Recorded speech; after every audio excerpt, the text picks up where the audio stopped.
भाटपाड़ा में बीजेपी नेता की गाड़ी पर फायरिंग की गई है। हमले में कार का ड्राइवर घायल हुआ है। टीएमसी के गुंडों ने हमला किया। शुभेंदु अधिकारी ने यह आरोप लगाया है। बंद के दौरान भारतीय जनता पार्टी के नेता की गाड़ी पर फायरिंग की घटना सामने आई है। हमले में कार का ड्राइवर घायल हुआ है। इसके अलावा जानकारी यह भी मिल रही है कि टीएमसी के गुंडों ने हमला किया है। शुभेंदु अधिकारी का यह कहना है। पश्चिम बंगाल से बड़ी जानकारी, बड़ा अपडेट। बंगाल बंद भारतीय जनता पार्टी के द्वारा जिसका ऐलान किया गया सुबह 6 बजे से शाम 6 बजे तक 12 घंटे का ये बंद, जिसका असर अब देखा जा रहा है। टीएमसी के गुंडों ने हमला किया। शुभेंदु अधिकारी ने इस बात का जिक्र किया है। पश्चिम बंगाल से बड़ी खबर, बड़ा अपडेट आपको दे रहे हैं। ये तस्वीरें आप देखिए कि किस तरीके से फायरिंग की जाती है। टीएमसी के गुंडों ने हमला किया। शुभेंदु अधिकारी ने इस बात का जिक्र किया है। हमले में कार का ड्राइवर भी घायल हुआ है। और एक बार फिर से अजीत का रुख करेंगे। लगातार हमारे साथ न्यूज रूम से लाइव जुड़े हैं अजीत। जिस तरीके से अलग अलग तस्वीरें सामने आ रही हैं, चाहे फायरिंग की घटना हो, ड्राइवर के घायल होने की खबर है, दूसरे तरफ सुकांता मजूमदार जिस तरीके से मोर्चा संभाले हैं भारतीय जनता पार्टी की तरफ से, ये तकरार अब बहुत ज्यादा आगे बढ़ चुकी है। बिल्कुल, चूंकि घटना अब के लगभग 16-17 दिन हो चुके हैं, बीत चुके हैं और पहले पुलिस ने जांच की, फिर सीबीआई मामले की जांच कर रही है और मामला सुप्रीम कोर्ट तक में लंबित है। और उसके बाद जिस तरह से वहां पर छात्रों ने और जिस तरह से बीजेपी ने विरोध प्रदर्शन शुरू किया, ऐसा लगता है कि निश्चित तौर पर इस कांड को लेकर बहुत गुस्सा है लोगों में और उसी के चलते इस तरह का विरोध प्रदर्शन दिखाई दे रहा है। कल भी हमने देखा कि बड़ी संख्या में छात्र जुटे थे स्टूडेंट स्क्वायर पे और नब्बा भवन घेरने की बात कही गई थी। 5 लेयर सिक्योरिटी उनको रोकने के लिए बनाई गई थी और कई एल्युमिनियम के जिस तरह से दिल्ली में किसान आंदोलन हुआ था तो जैसे पुलिस ने रोकने के लिए बैरिकेडिंग की थी, उसी तरह का बैरिकेड कलकत्ता में भी कल पुलिस के द्वारा किया गया था। लेकिन बावजूद एल्युमिनियम का गेट खोलने में छात्र सफल रहे और उसके बाद छात्रों के ऊपर लाठीचार्ज किया गया, आंसू गैस के गोले छोड़े गए, उनके ऊपर वाटर कैनन से भी वार किया गया। और आज भी देखिए जिस तरह से लोग दिखाई पड़ रहे हैं, सड़कों पर टकराव हो रहा है पुलिस से। बीजेपी के लोग ये भी आरोप लगा रहे हैं कि टीएमसी के गुंडे उनके ऊपर हमला कर रहे हैं, गोलियां भी चल रही हैं, बम भी पाया गया है। तो कुल मिलाकर बंगाल में जो स्थिति रहती है चुनाव के दौरान, वही कमोवेशी स्थिति या वैसी तस्वीर अभी भी नज़र आ रही है। और ये मामला अब ऐसा लगता है कि आगे और चलकर सरकार के ऊपर, टीएमसी के ऊपर, ममता बनर्जी के ऊपर काफ़ी उनके लिए चुनौतीपूर्ण हो सकता है अगर जल्दी इसे संभाला नहीं गया तो। बिल्कुल चुनौतीपूर्ण हो सकता है। लेकिन ममता बनर्जी ने इस बात का अजीत बहुत तरीके से जिक्र किया है कि बंगाल में बंद का असर हम नहीं दिखने देंगे। जो भी सरकारी कर्मचारी अगर ऑफिस नहीं पहुंचे तो उन पर एक्शन होगा।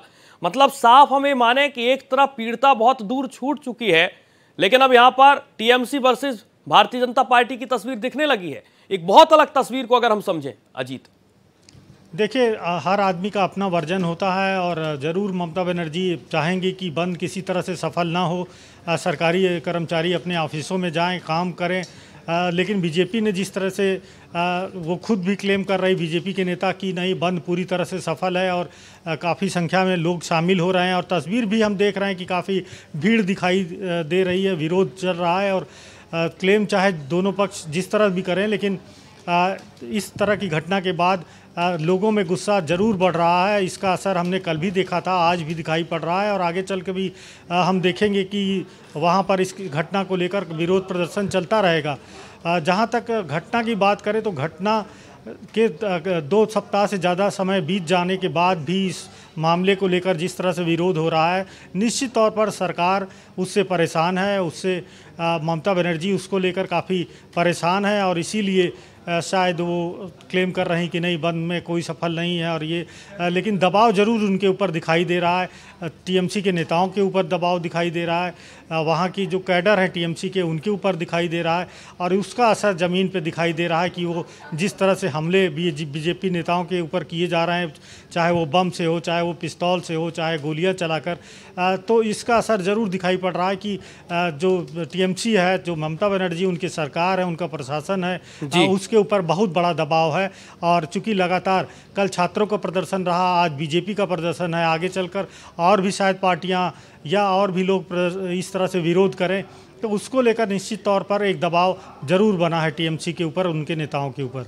बिल्कुल दबाव बना है, प्रेशर बना है, और ये प्रेशर बनाने की भारतीय जनता पार्टी की कोशिश है। और इसकी तस्वीर भी हम देख पा रहे हैं। सुकांता मजूमदार जिस तरीके से भारतीय जनता पार्टी के साथ मैदान में हैं, सड़कों पर उतरे हैं और लगातार प्रदर्शन जारी है। सुबह 6 बजे से बंगाल में बंद का ऐलान भारतीय जनता पार्टी ने किया। 12 घंटे तक बंगाल बंद का ऐलान है, जिसे भारतीय जनता पार्टी सफल बता रही है। तो उधर ममता बनर्जी सख्त है, पुलिस प्रशासन ममता बनर्जी का सख्त है।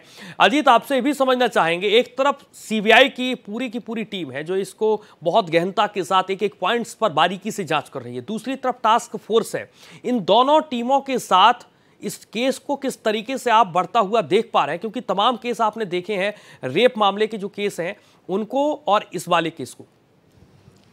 देखिए सूर्य, बहुत साफ सी बात है कि जो भी जांच चल रही है वो सुप्रीम कोर्ट की निगरानी में चल रही है और खुद सुप्रीम कोर्ट उसका मॉनिटरिंग कर रहा है। तो ऐसे में सीबीआई के द्वारा बहुत कुछ जानकारी तो नहीं हासिल कर पाई, क्योंकि सीबीआई सीधे कोर्ट को अपनी रिपोर्ट सौंप रही है और पिछली सुनवाई में एक रिपोर्ट सौंपी भी गई।